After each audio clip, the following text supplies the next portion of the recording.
What started as a routine late-night interview turned into television's most explosive confrontation when George Clooney and Stephen Colbert clashed over humanitarian crisis funding, ending with the A-list actors storming off set in disgust.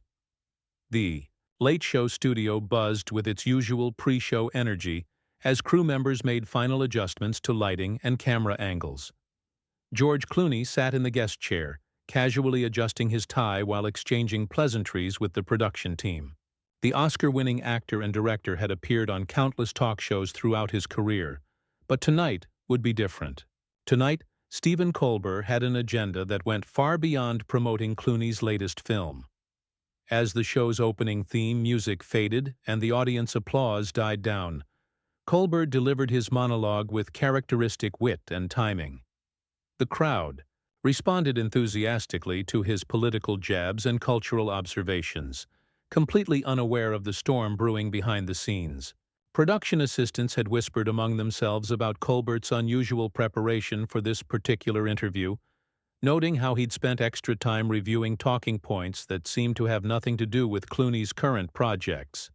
"Ladies and gentlemen, please welcome the incredibly talented George Clooney," Colbert announced with a broad smile as the band played, and Clooney walked onto the stage, waving to the enthusiastic audience. The two men embraced briefly, and Clooney settled into the guest chair with the easy confidence of someone who'd done this routine hundreds of times before. The interview began smoothly enough, with Colbert asking standard questions about Clooney's upcoming directorial project and his recent work with various humanitarian organizations. Clooney, ever the professional, delivered thoughtful answers peppered with self-deprecating humor that had the audience laughing and applauding. The chemistry between host and guest seemed natural and engaging, exactly what viewers had come to expect from late-night television. But seasoned Colbert watchers might have noticed something different in the host's demeanor. His usually animated gestures seemed more calculated. His trademark grin appeared forced at moments, and there was an underlying tension in his voice that suggested he was building toward something. The production crew, positioned just out of camera range, exchanged worried glances as they recognized the signs of what they privately called Colbert's hunting mode. "George, you've been incredibly vocal about various global humanitarian crises," Colbert began, his tone shifting almost imperceptibly.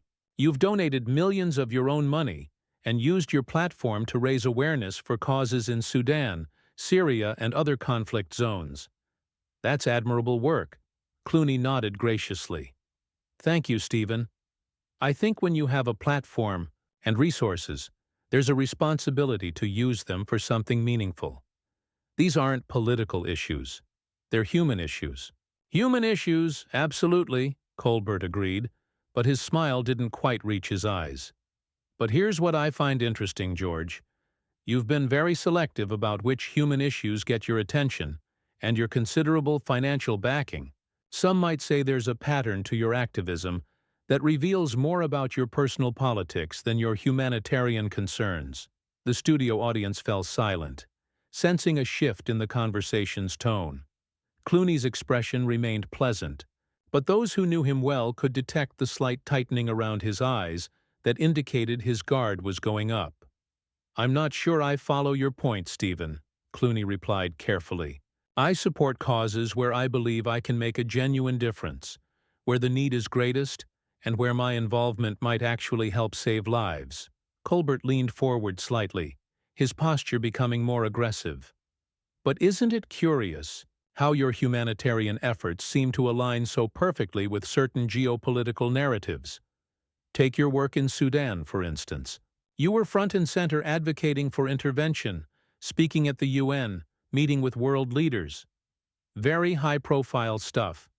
Because the situation demanded high-profile attention," Clooney responded, his voice remaining steady but with an edge creeping in. "People were being slaughtered, Stephen. Villages were being burned. Sometimes you have to make noise to get the world to pay attention." "Oh, I agree completely," Colbert said, his smile becoming more pronounced and more unsettling. "But then, why the deafening silence on other humanitarian crises? Why no passionate speeches about Yemen, where the death toll has been catastrophic? Why no celebrity fundraisers for the children starving in Afghanistan? Could it be that those situations don't fit as neatly into your preferred political narrative? The temperature in the studio seemed to drop several degrees. Camera operators adjusted their positions, instinctively sensing that something significant was about to unfold. In the control room, the director's finger hovered over various camera angles, preparing for whatever might come next. Clooney's jaw visibly tightened. That's an incredibly unfair characterization, Stephen. The idea that my humanitarian work is somehow politically motivated is not only wrong, it's frankly insulting. I've worked with organizations across the political spectrum. I've supported causes that have nothing to do with American politics, and I've put my money where my mouth is. Have you, though? Colbert pressed, his journalistic instincts now fully engaged, and his entertainment persona falling away. Because from where I sit, it looks like you pick and choose your humanitarian causes based on which ones will get you the most favorable press coverage and which ones align with your Hollywood friends' political preferences. That's not humanitarianism, George. That's performance activism. The accusation hung in the air like a challenge. Members of the audience shifted uncomfortably in their seats, unsure whether they were witnessing legitimate journalism or watching their beloved late-night comedy show take an ugly turn. Clooney's face had gone from diplomatic to genuinely angry, and when he spoke again, his voice carried a warning. I think you need to be very careful about what you're suggesting here, Stephen. Colbert's eyes lit up with the kind of predatory gleam that his comedy colleagues had learned to fear during writers' room debates. Instead of backing down, he doubled down with the tenacity that had made him a formidable political commentator long before he became a late-night host. Careful about what, George?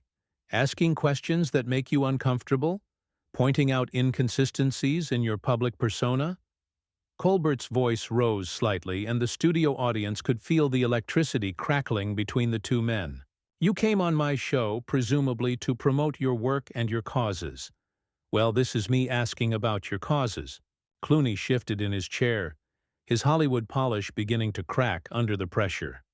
There's a difference between asking legitimate questions and making baseless accusations. What you're doing right now is character assassination disguised as journalism. Character assassination? Colbert laughed, but there was no humor in it. George, I'm simply asking why a man who claims to care so deeply about human suffering seems to have such selective compassion. You've raised millions for certain causes while completely ignoring others that are equally desperate. That's not character assassination. That's pattern recognition. The tension in the studio was now palpable. Audience members who had come expecting light-hearted banter and movie promotion found themselves witnessing something that felt more like a courtroom cross-examination. The band members sat frozen, unsure whether they should be ready to play Clooney out or prepare for an extended confrontation. You want specifics?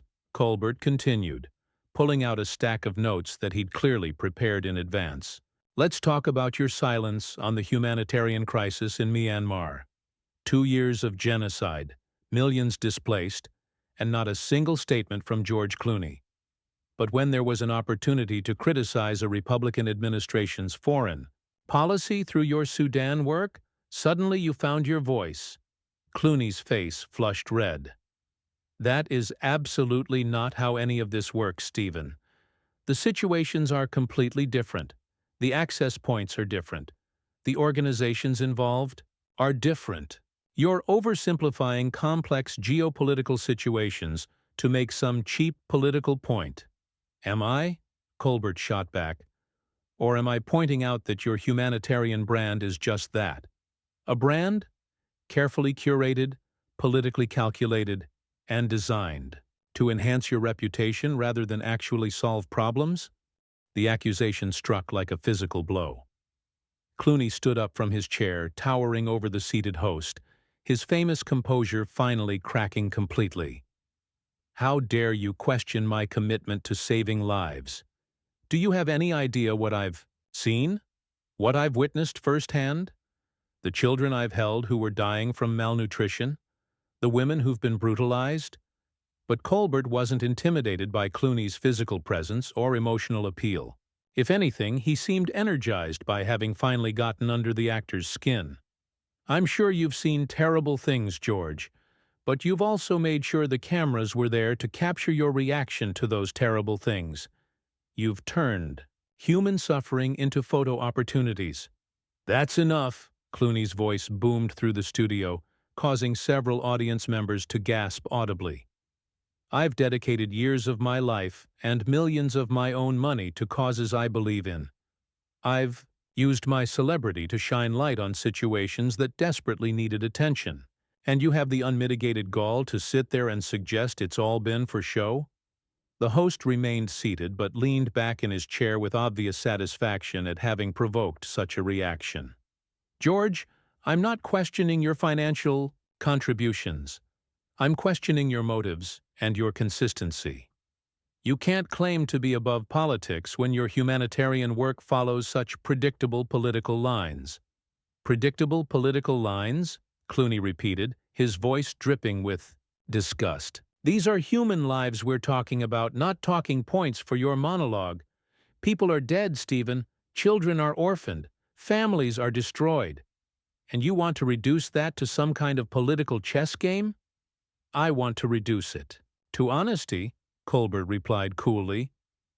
"And honestly, your track record suggests that you care more about being seen as caring than you do about the actual caring part." The insult landed like a slap across the face. For a moment, the studio fell completely silent, except for the hum of electronic equipment and the barely audible whispers of crew members who couldn't believe what they were witnessing. Clooney stared down at Colbert with undisguised contempt, his hands clenched into fists at his sides. "You know what your problem is, Stephen?" Clooney's voice was now dangerously quiet, the kind of controlled fury that was somehow more threatening than his earlier shouting. "You've spent so many years playing a character, being fake, that you've forgotten what authentic conviction looks like. So when you see someone actually trying to make a difference in the world, you assume it must be as artificial as everything else in your life." Now it was Colbert's turn to look genuinely stung. The personal attack had shifted the dynamic, and, for the first time since the confrontation began, the host seemed to realize he might have pushed too far. But Stephen Colbert hadn't built his career by backing down when challenged, and wounded pride quickly transformed into indignant fury. His face darkened as he rose from his chair to meet Clooney's aggressive stance, abandoning any pretense of maintaining his host persona. "Fake?" Colbert's voice cracked with genuine anger. "You want to talk about fake, George? Let's talk about how you've built an entire second career playing the concerned global citizen while living in a $15 million mansion and flying around the world in private jets. Let's talk about how you lecture the rest of us about climate change from your yacht in Lake Como." The audience was now completely silent, sensing that they were witnessing something that had crossed far beyond entertainment into genuinely ugly personal territory. Several people in the front rows looked visibly uncomfortable, unsure whether they should continue watching or look away from what felt increasingly like a private argument playing out in public. Clooney's eyes narrowed to slits. "At least I'm actually doing something with my privilege instead of just making jokes about other people's efforts. When's the last time you put your money where your mouth is, Stephen? When's the last time you actually got your hands dirty trying to solve a problem instead of just commenting on it from behind your desk?" "I don't need to prove my commitment to you or anyone else," Colbert shot back, his voice rising to match Clooney's earlier volume. "But since you asked, I've donated plenty to causes I believe in. The difference is, I don't need a film crew following me around to document my generosity." "Right, because secret charity is so much more noble than public advocacy," Clooney replied sarcastically. "Tell me, Stephen, how many lives has your secret generosity actually saved? How many refugees have been fed because of your anonymous donations? Because I can give you specific numbers for mine." The personal nature of their attacks was now making even the crew members visibly uncomfortable. Camera operators continued, filming out of professional obligation, but their expressions revealed their distress at what was unfolding. In the control room, the director frantically gestured to his team, trying to decide whether to cut to commercial or let the confrontation continue. Colbert's face was now flushed red with anger. "You know what, George? You're right. I should be more like you. I should start name-dropping every charity I support. I should make sure photographers are present every time I write a check. I should turn my compassion into a marketing campaign." Or, "Maybe you should just stay in your lane," Clooney fired back. "Stick to making jokes about politicians and leave the actual world-changing to people who are willing to put themselves on the line." "Stay in my lane?" Colbert repeated incredulously. "This is my show, George. You came here as my guest, and, as your host, I have every right to ask you whatever questions I want, including questions about whether your public activism is genuine or just another performance." The word performance seemed to trigger something explosive in Clooney. He took a step closer to Colbert's desk, his voice dropping to a menacing whisper that somehow carried more threat than his earlier shouting. "Let me tell you something about performance, Stephen. I've spent 30 years in this business, and I know the difference between acting and authenticity. What you're doing right now, this whole aggressive interviewer routine, this is the performance. You're playing a character just like you always have, except now you're using real people suffering as props for your show." Colbert laughed bitterly. "That's rich, coming from someone whose entire humanitarian career has been one long Oscar campaign. St. George, saving the world one photo op at a time." The mockery in Colbert's voice was unmistakable, and it pushed Clooney past any remaining restraint he might have had. "You sanctimonious piece of garbage," he snarled. "You sit here night after night, making cute little jokes about serious issues, treating everything like it's material for your monologue. Meanwhile, actual people are dying, and instead of doing anything meaningful about it, you attack the people who are trying to help." "I attack hypocrites," Colbert snapped back. "And you, George Clooney, are the biggest hypocrite in Hollywood. You've turned human suffering into a personal brand, and you have the nerve to get angry when someone calls you out on it." The accusation of hypocrisy seemed to be the final straw. Clooney's famous charm and diplomatic skill completely evaporated, replaced by raw, unfiltered rage. "You want to know what's hypocritical? Sitting behind that desk, pontificating about other people's motives, while contributing absolutely nothing meaningful to solving any of the world's problems. You're a parasite, Stephen. You feed off other people's work, and then have the audacity to criticize them for not being pure enough for your standards." The word parasite hung in the air like a bomb that had just detonated. Several audience members audibly gasped, and even some of Colbert's most loyal crew members looked shocked at the viciousness of the personal attack. The host's face went completely white, except for two bright red spots on his cheeks. "Get out," Colbert said quietly, his voice shaking with barely controlled fury. "What?" Clooney demanded. "I said get out of my studio. This interview is over. For a moment?" The two men stared at each other across the desk like gunfighters in an old western, neither willing to be the first to back down. The studio had fallen so quiet that the hum of the air conditioning system seemed deafeningly loud. Camera operators continued rolling, uncertain whether they were capturing television history or career suicide for both participants. Clooney straightened, to his full height, adjusting his jacket with deliberate precision. When he spoke, his voice carried the cold dignity of someone who had decided he was above the entire situation. "Gladly. I wouldn't want to spend another second in the same room with someone who's built his entire career on tearing down people who are actually trying to make a difference in the world." "The door's right there," Colbert replied icily, pointing toward the studio exit. "Don't let it hit you on your way back to your ivory tower." But Clooney wasn't finished. He turned to face the stunned studio audience, many of whom were holding their phones undoubtedly recording what would soon become viral social media content. His voice carried the projection and authority of someone accustomed to commanding attention on film sets and at international conferences. Ladies and gentlemen, I apologize that you had to witness this display of petty jealousy and professional inadequacy. I came here tonight to talk about important work being done to save lives around the world, and instead I was ambushed by someone more interested in scoring cheap points than actually discussing solutions to global problems. Colbert's face twisted with renewed anger. Don't you dare turn this audience against me in my own studio. You don't get to play the victim here, George. You're the one who started throwing personal insults when you couldn't handle legitimate questions about your activism. Legitimate questions? Clooney laughed harshly, addressing both Colbert and the audience. What we just witnessed wasn't journalism, it was a hit job. This man invited me onto his show under false pretenses so he could attack my character and question my motives for trying to help people who are suffering around the world. The audience was now completely engaged, some nodding in agreement with Clooney while others looked torn between the two perspectives.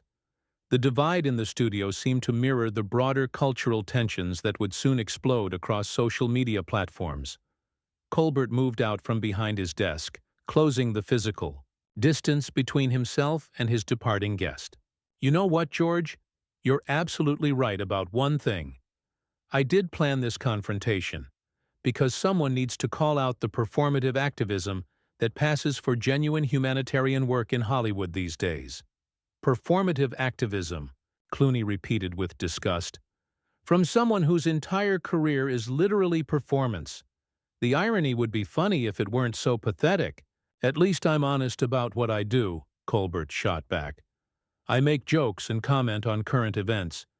I don't pretend to be saving the world while carefully curating which world problems deserve my attention, based on how they'll play in the media. Clooney had been walking toward the exit but stopped and turned back one final time. You want honesty, Stephen? Here's some honesty for you. In 10 years, when people look back at this moment, they're going to remember the night that Stephen Colbert revealed himself to be exactly what everyone suspected. A bitter, small-minded man who attacks people doing meaningful work because he's never had the courage to do anything meaningful himself. The personal attack landed like a physical blow, and Colbert visibly recoiled. But he recovered quickly, his voice rising to carry across the entire studio. And they'll remember the night George Clooney showed everyone that underneath all that charm and humanitarian posturing is just another entitled celebrity who can't handle being challenged. With that final exchange, Clooney turned his back on Colbert and strode toward the studio exit with purposeful steps. The audience watched, in stunned silence as one of Hollywood's biggest stars walked off a major television show in the middle of a live taping. Just before reaching the door, he paused and delivered his parting shot without turning around. Enjoy your ratings boost, Stephen. It's probably the only meaningful thing you'll accomplish this year. The studio door slammed shut behind him with a resounding bang that seemed to echo through the suddenly silent space. Colbert stood alone on his stage, facing an audience that looked as shocked as he felt. Some audience members were already typing furiously on their phones, uploading clips and commentary that would spread across the internet within minutes. The host attempted to regain his composure, straightening his tie and walking back toward his desk. Well, he said with forced lightness, I guess we'll go to commercial a little early tonight. But the damage was already done. Within hours, clips of the confrontation were trending on every social media platform, with opinion sharply divided between those who praised Colbert for asking tough questions and those who condemned him for ambushing a guest. The incident became a cultural flashpoint, with think pieces and commentary shows dissecting every moment of the exchange for days afterward. The fallout was swift and severe. Advertisers began pulling their spots from The Late Show, citing concerns about the host's conduct. Ratings plummeted as viewers expressed their disgust with what many saw as an unprofessional attack on a guest. Colbert's carefully cultivated reputation as a thoughtful interviewer and comedian was severely damaged, while Clooney emerged as a sympathetic figure who had been blindsided by an ambush interview. The confrontation ultimately served as a stark reminder that respect and professionalism remain essential in the entertainment industry, and that even the biggest stars and most successful hosts are not immune to the consequences of their actions when broadcast to millions of viewers.